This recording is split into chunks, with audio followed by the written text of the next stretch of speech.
ایک تو یہ مجھے بڑا مزہ آ رہا ہے، بڑے دنوں کے بعد مجھے یہ پہننے کو ملا ہے، دل میں تسکین ہو رہی ہے۔ اچھا جی، 3-4 باتیں میں بڑی کوئکلی بات کروں گا، اس کے بعد ظاہر ہے سب پرائم منسٹر کو سننے کے لیے آئے ہیں۔ سب سے پہلے پرائم منسٹر میں یہ بات کرنا چاہتا ہوں کہ ان اوورسیز پاکستانیز نے پاکستان کے لیے ہمارے پہلے 3.5-4 سال میں کیا کیا جی۔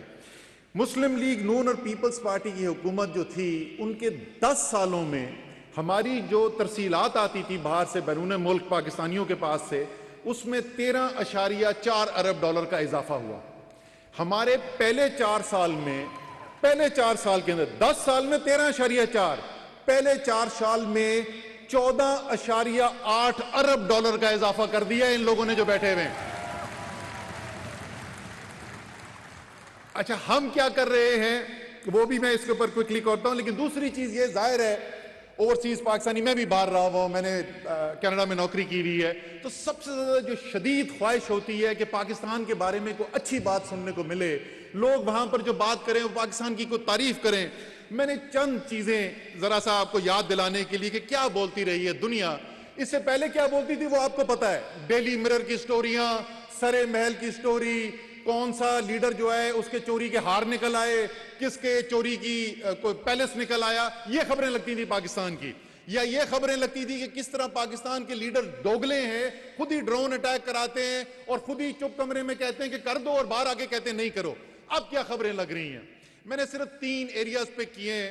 سب سے پہلے اجازت، جس ایریا کے اندر سب سے زیادہ میں نے کام کیا بذات خود ڈائریکٹلی، لیکن پوری قوم کا وہ ایفرٹ تھا، کووڈ ریسپانس۔ ساری دنیا ایک ہی چیلنج فیس کر رہی تھی۔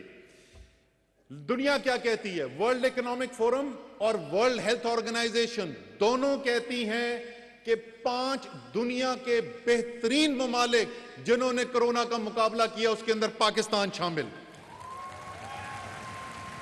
یونائٹڈ نیشنز جنرل اسمبلی کا صدر کہتا ہے کہ دنیا پاکستان سے سیکھ سکتی ہے۔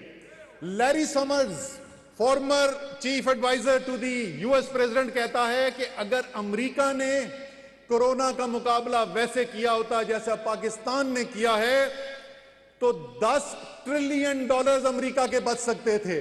اگر امریکہ پاکستان کی تقلید کرتا۔ بل گیٹس آئے تھے ابھی، سب کے جانے پہچانے، وزٹ کر کے گئے، واپس جا کے انہوں نے رپورٹ وہاں سے آئی اور پھر انہوں نے مجھے ایک خط بھی لکھا۔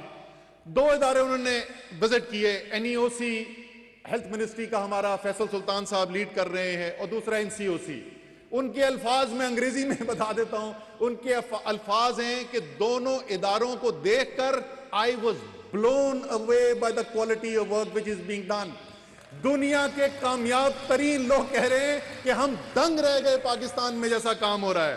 انوائرمنٹ، بورس جانسن، یہاں پہ انگلینڈ کا بھی ڈیلیگیشن آیا ہوا ہے، چیکو بھائی بیٹھے ہوئے، بورس جانسن کہتا ہے دنیا نے اگر سیکھنا ہے کسی سے، اگر کوئی دنیا میں مثال ہے کہ یہ انوائرمنٹ کی خرابی جو ہو رہی ہے، کلائمیٹ چینج جو ہو رہا ہے، اس سے کیسے مقابلہ کرنا ہے، تو دنیا کو عمران خان سے سیکھنا چاہیے۔ برطانیہ کا وزیر اعظم کہہ رہا ہے۔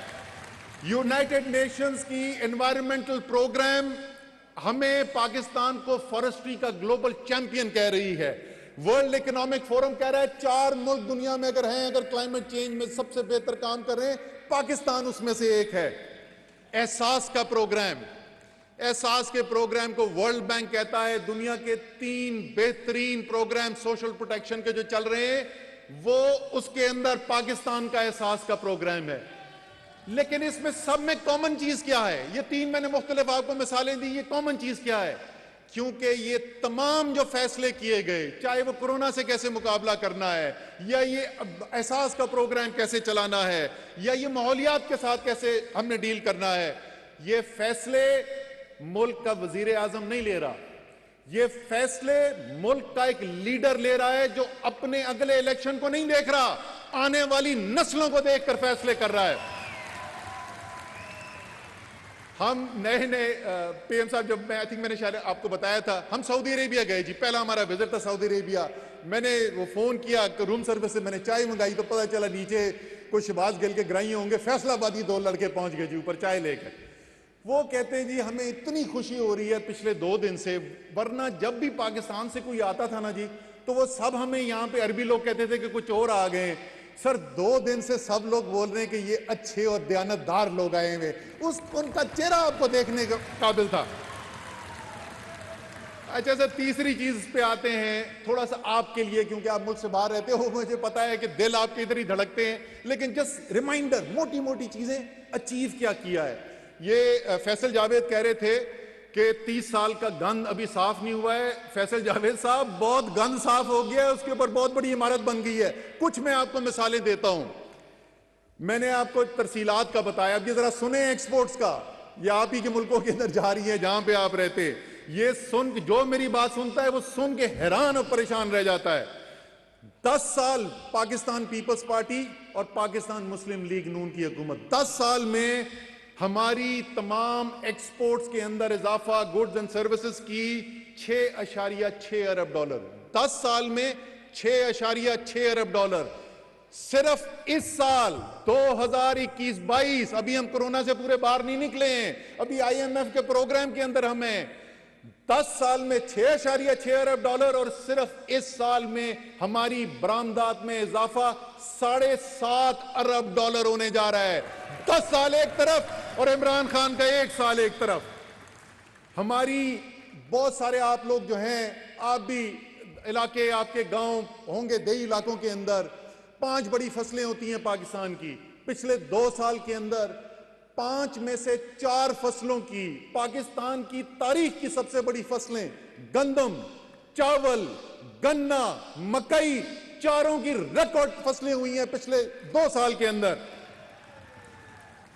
IT ایکسپورٹس آج کل کے نوجوانوں کے لیے کرٹیکل، پچھلے 15 سال سے سن رہے ہیں بڑا پوٹینشیل ہے، بڑا پوٹینشیل ہے، وہ پھنسی ہوئی 1.1-1.2 بلین ڈالر۔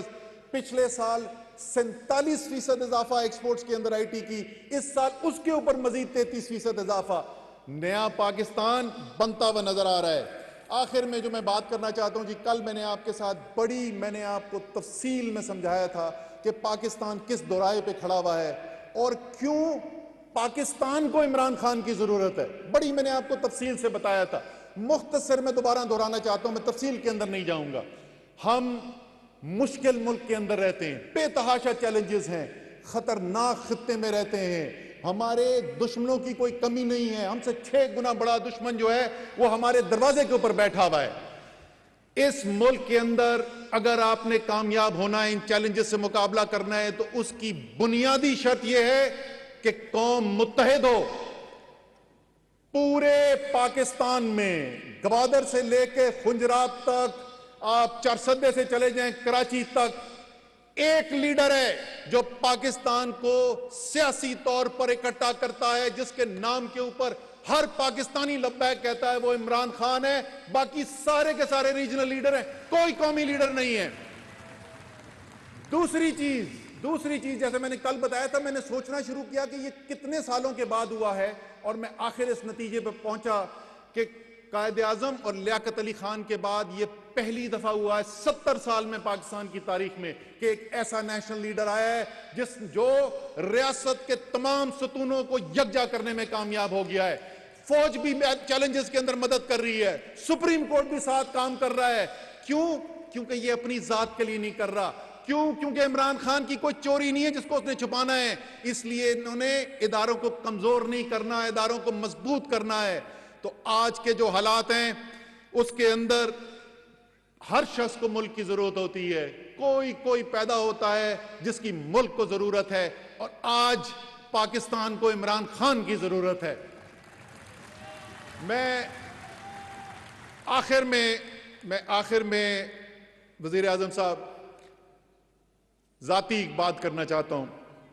آج سے 10-11 سال پہلے جب آپ مجھے قائل کرنے کی کوشش کر رہے تھے کہ میں اپنی زندگی، بڑی اچھی زندگی گزر رہی تھی، اس کو چھوڑ کے آپ کے ساتھ آؤں، تو مجھے یاد ہے ایک میسج آپ نے بھیجا اور آپ نے کہا کہ اسد، تمہیں ایک بڑے چیلنج کی ضرورت ہے۔ آج خاص طور پہ جس دن سے یہ عدم اعتماد آئی ہے، میں پہلے سے زیادہ کنونس ہوں، اب تو مجھے یقین ہو گیا ہے کہ اللہ تعالیٰ کا کوئی بڑا پلان ہے جس کے لیے اللہ تعالیٰ نے ہمیں لا کے عمران خان کے ساتھ کھڑا کیا ہے۔ تو آپ کے لیے آپ کے لیے اور تمام سننے والے پاکستانیوں کے لیے، چاہے دنیا میں کہیں پہ بھی بیٹھے ہوں، آپ کے لیے پیغام بڑا سادہ سا ہے، گھبرانا نہیں ہے۔ کیوں نہیں گھبرانا؟ کیونکہ ڈٹ کے کھڑا ہے اب عمران، ٹھیک کرے گا سب کپتان، نیا بنے گا پاکستان۔ پاکستان